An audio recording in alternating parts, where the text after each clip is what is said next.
Okay, so in this section, we're going to be taking a look at setting up the invoices and different payment providers for your delegate registration form in Oxford Abstracts. So to do this, we first of all will go to the delegate registration section here and then click on delegate form.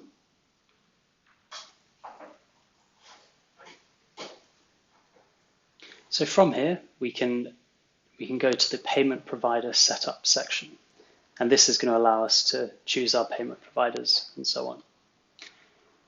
So you'll be able to see that we have the options of using PayPal, Stripe, Authorized.net, and also invoices to collect our payments for the delegate registration.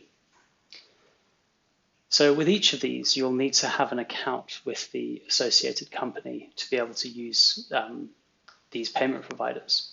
So with PayPal, you'll need a PayPal gateway account, and then you just put the email address for that account in here, and then there'll be a short setup where you'll be taken to Stripe, and you'll have to authorize the connection between Oxford Abstracts and Stripe. And PayPal. And then very similar for Stripe, you will connect your Stripe account here, and then you'll be connected to Oxford Abstracts. So PayPal and Stripe are, two very popular payment providers, used globally, and it's a good idea to have at least one of these connected to your registration form.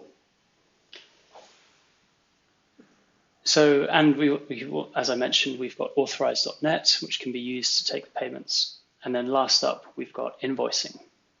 So with the invoicing, we have to create the actual invoice ourselves. So we would put in the details here, such as your bank details and the address and things like this. So whatever people need to make that payment via the invoice.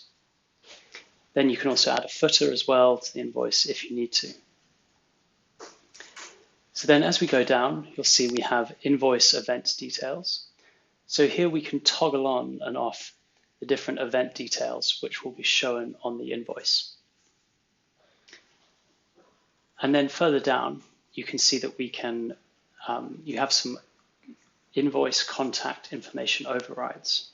So essentially what this means is that if you have your telephone, or you have the telephone information on the invoice, you can then override this so that it's not using the telephone information provided in the event detail section, which is just up here. And the same with the email. So if you don't want to use the notification email for the event, you can override this and put in your own email here. Then we have the invoice delegate details. So again, we can choose which of these pieces of information are shown on the invoice, and we can override the name in this instance of the delegate. So here we actually choose one of the delegate registration questions. So you would need to ask the question of, what name would you like to appear on your invoice? And then here we can override that information using this feature. Okay, so this really shows us, how we can connect with different payment providers, which payment providers are available, and also how we can create the invoice, and we can decide which invoices are shown. Which information is shown on those invoices. So now let's just take a quick look at how these different options appear on the registration form.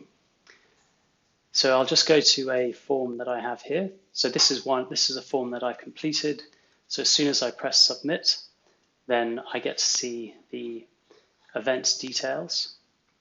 And then the users will be able to go back and edit their registration up until the point that they choose one of the payment options. So at the moment we've got invoice enabled, PayPal, and also credit card. So this is the one that relates to Stripe. So here they can choose any of these options. So that's just how it looks from the delegate's point of view. So this really summarizes how we can set up invoicing and different payment providers for the delegate registration module. Thank you for watching.